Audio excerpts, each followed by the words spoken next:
Hello, my name is Joycelyn Darko, and today I'll be introducing the movie Get Out by Jordan Peele. Gone are the days of monsters only living in the darkest corner underneath our bed. Some of us see a monster in the mirror every morning when we wake up, including me. It may not look like it, but I look pretty scary in the morning. But in all seriousness, COVID-19 and quarantining in our homes have caused us to take a deeper look into ourselves, to finally unveil the monsters that have snuggled in the crevices of our subconsciousness year after year.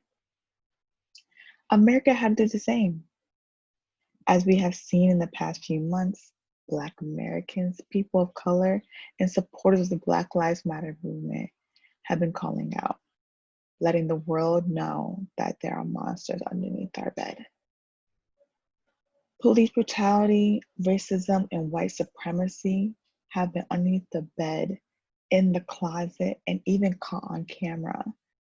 Yet we as a nation, yet we as a society have yet to find a way to destroy them once and for all. In the film we're about to watch next, Get Out, by the genius mind of Jordan Peele, one of those monsters had a lead role. When a weekend trip to meet the parents goes horribly wrong, Chris uncovers a secret society that reveals the real reason for his visit and a truth about his girlfriend's family that he couldn't imagine. I will spare the details of the movie in case you've been living underneath a rock and you haven't seen the film. But what you're about to see actually happened in history. Like someone thought this was a good idea. Mainly because Black and brown bodies have always been desired yet disposable. They are feared on the street yet worshipped in sports. Black American culture is made fun of or seen as ghetto until eventually it is stolen and rebranded. You may not think this way about Black and brown people. You may even have friends or family members that are of color. But the fact of the matter is, this is what a lot of Black and brown individuals experience.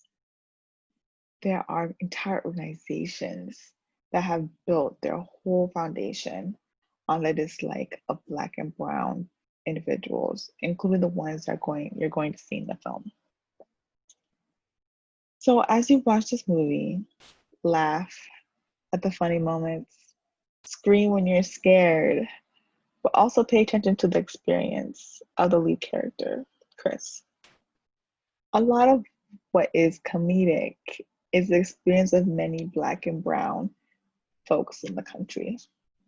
Enjoy the film, but try not to get stuck in the second place.